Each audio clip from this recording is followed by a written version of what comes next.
ಪ್ರೀತಿಯುಳ್ಳ ದೇವಜನರೇ, ನಿಮ್ಮೆಲ್ಲರಿಗೂ ಯೇಸು ಕ್ರಿಸ್ತನ ಶ್ರೇಷ್ಠವಾದ ನಾಮದಲ್ಲಿ ವಂದನೆಗಳು.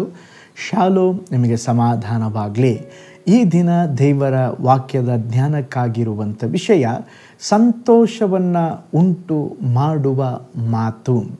ಅದಕ್ಕೆ ಆಧಾರವಾಗಿ ಜ್ಞಾನೋಕ್ತಿಗಳ ಗ್ರಂಥ 15ನೇ ಅಧ್ಯಾಯ 23ನೇ ವಚನ. ತನ್ನ ಬಾಯಿಯ ಪ್ರತ್ಯುತ್ತರದಿಂದ ಮನುಷ್ಯನಿಗೆ ಆನಂದವಾಗುತ್ತದೆ. ಸತ್ಯವೇದದಲ್ಲಿ ಬಹಳ ಧನವಂತನಾಗಿದ್ದ ನಾಬಾಲನು ತನ್ನ ಕುರಿಗಳಿಗೆ ಉಣ್ಣೆ ಕತ್ತರಿಸುವ ಕೆಲಸವು ನಡೆಯುತ್ತಿದ್ದರಿಂದ ತನ್ನ ಸೇವಕರೊಂದಿಗೆ ಔತಣವನ್ನು ಕೊಂಡಾಡುತ್ತಿದ್ದನು. ಈ ಸಮಯದಲ್ಲಿ ದಾವೀದನು ತನ್ನ ಸ್ನೇಹಿತರಿಗೆ ಆಹಾರವನ್ನು ಕೊಡುವಂತೆ ಕೇಳಲು ಜನರನ್ನು ಕಳುಹಿಸಿದನು. ಆದರೆ ನಾಬಾಲನು ಆ ಉಣ್ಣೆ ಕತ್ತರಿಸುವವರಿಗಾಗಿ ಮಾಡಿಸಿದ್ದನ್ನು ಊರೇ ಗೊತ್ತಿಲ್ಲದ ಮನುಷ್ಯರಿಗೆ ಕೊಡುತ್ತೇನೋ ಎಂದು ಹೇಳಿ ಬರಿಗೈಯಲ್ಲಿ ಕಳುಹಿಸಿಬಿಟ್ಟನು. ಆದರೆ ದಾವೀದನು ಅವನ ಸ್ನೇಹಿತರು ನಾಬಾಲನ ಕುರುಬರು ಕುರಿ ಮೇಯಿಸುತ್ತಾ ಇದ್ದಾಗ ಅರಣ್ಯದಲ್ಲಿ ಕಾವಲುಗಾರರಾಗಿ ಇದ್ದರು.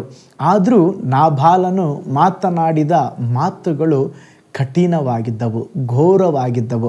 ಇದನ್ನು ಕೇಳಿದ ದಾವೀದನು ಕೋಪಗೊಂಡು ನಾಬಾಲನಿಗಿರುವ ಎಲ್ಲವನ್ನ ನಾಶ ಮಾಡಬೇಕೆಂಬುದಾಗಿ ಸೈನ್ಯವನ್ನು ಕರೆದುಕೊಂಡು ಅವನು ಬಿರುಸಿನಿಂದ ಇವನ ಬಳಿಯಲ್ಲಿ ಹೊರಟು ಬಂದನು. ಈ ವಿಷಯವನ್ನು ತಿಳಿದಂಥ ಆ ನಾಬಾಲನ ಹೆಂಡತಿ ಅಬಿಗೈಲಳು, ಅಂದರೆ ನಾಬಾಲನು ಬುದ್ಧಿ ಇಲ್ಲದವನಾಗಿದ್ದ. ಅವನ ಹೆಸರೇ ಮೂಢ ಎಂಬುದಾಗಿ ಆ ಹೆಸರು ಸೂಚಿಸುವಂಥ ಒಂದು ಅರ್ಥವನ್ನು ಕೊಡ್ತದೆ. ಅದೇ ರೀತಿಯಲ್ಲಿ ಮೂಢನ ರೀತಿಯಲ್ಲಿ ಮಾತನಾಡಿಬಿಟ್ಟಿದ್ದ.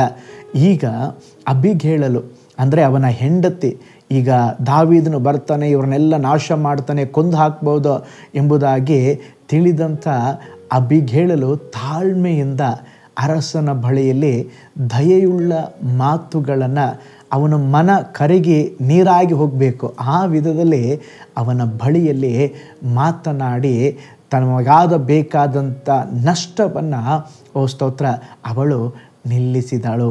ಪ್ರೀತಿಯುಳ್ಳ ದೇವಜನರೇ, ನಾವು ಸಹ ಯಾವಾಗಲೂ ಮಾತನಾಡುವಾಗ ಸಂತೋಷದ ಮಾತು, ಒಂದು ಕೋಪ ಇದ್ದರೆ ತಿರುಗಲಿ ಕೋಪದ ಮಾತು ಹೇಳಿಬಿಡ್ರಿ, ಇನ್ನೂ ಜಾಸ್ತಿ ಆಗಿಬಿಡುತ್ತೆ ಜಗಳ. ಅಲ್ಲಿ ನಾವು ತಾಳ್ಮೆಯಿಂದ ಇರಬೇಕು. ಒಂದು ಚಿಕ್ಕ ಉದಾಹರಣೆಯನ್ನು ನಿಮ್ಮೊಂದಿಗೆ ಹಂಚಿಕೊಳ್ಳುತ್ತೇನೆ.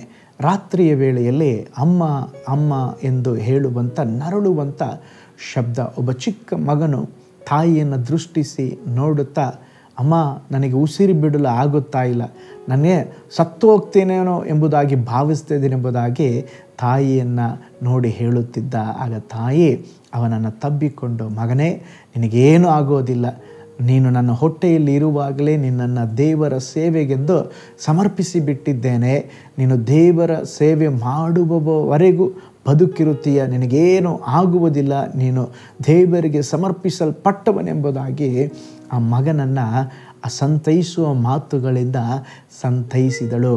ಆ ಒಂದು ಮಾತು ಆ ಚಿಕ್ಕ ಹುಡುಗನ ಭಯವನ್ನು ನೀಗಿಸಿ ಧೈರ್ಯವನ್ನು ಕೊಟ್ಟಿತು. ತಾಯಿಯ ಮಡಿಲಿನಲ್ಲಿ ನೆಮ್ಮದಿಯಿಂದ ನಿದ್ರೆ ಮಾಡಿ ಆ ಮಗು ತಾಯಿಯ ಸಂತೈಸುವಿಕೆಯಿಂದ ಸಂತೋಷಪಟ್ಟಿತು. ಪ್ರೀತಿಯುಳ್ಳ ದೇವಜನರೇ, ಇವತ್ತು ನಿಮ್ಮ ಮಾತು ಹೇಗಿದೆ ಎಂಬುದಾಗಿ ಯೋಚಿಸಿರಿ. ಬರಲಿರುವ ದೊಡ್ಡ ಅಪಾಯವನ್ನು ತಡೆದು ಸಂತೋಷವನ್ನು ಉಂಟು ಮಾಡುವ ಅಬಿಗೈಲಳ ಮಾತುಗಳಾಗಿದೆಯಾ, ಅಥವಾ ಸ್ತೋತ್ರ ನಾವು ಆ ಮೂಢನ ಹಾಗೆ ಮಾತನಾಡಿದ ನಾಬಾಲನ ಹಾಗೆ ಮಾತನಾಡುತ್ತಿದ್ದೇವೆಯಾ? ನಾವು ಮಾತನಾಡುವ ಮಾತುಗಳು ಕೃಪೆಯುಳ್ಳ ಮಾತುಗಳಾಗಿ, ಗಾಯ ಕಟ್ಟುವ ಮಾತುಗಳಾಗಿ, ಸಂತೈಸುವ ಮಾತುಗಳಾಗಿರಲಿ, ಆನಂದವನ್ನು ಉಂಟು ಮಾಡುವ ಮಾತುಗಳಾಗಿರಲಿ. ಆ ವಿಧದಲ್ಲಿ ಮಾತನಾಡಲಿಕ್ಕೆ ದೇವರು ನಮಗೆ ಕೃಪೆಯನ್ನು ಕೊಡಲಿ. ಅಂಥ ಮಾತುಗಳನ್ನು ದೇವರು ನಮ್ಮ ಬಾಯಲ್ಲಿ ಇರಿಸಲಿ. ನಾವು ಪ್ರಾರ್ಥನೆ ಮಾಡಿಕೊಳ್ಳೋಣ.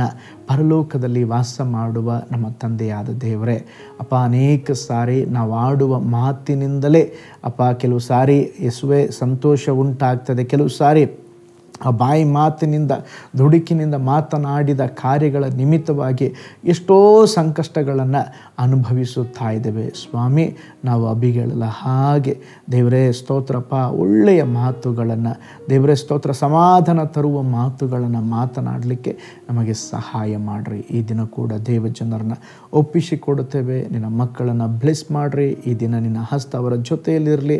ಅವರ ಕೈ ಪ್ರಯಾಸಗಳು ಬ್ಲೆಸ್ ಮಾಡಿರಿ. ಅದು ಮಾತ್ರವಲ್ಲ ಸ್ವಾಮಿ, ನಿನಗಾಗಿ ಜೀವಿಸಲಿ. ನಿನ್ನ ನಾಮದಲ್ಲಿ ಬ್ಲೆಸ್ ಮಾಡ್ತೇವೆ. ಕೃಪೆಯಿಂದ ತುಂಬಿಸಿರಿ.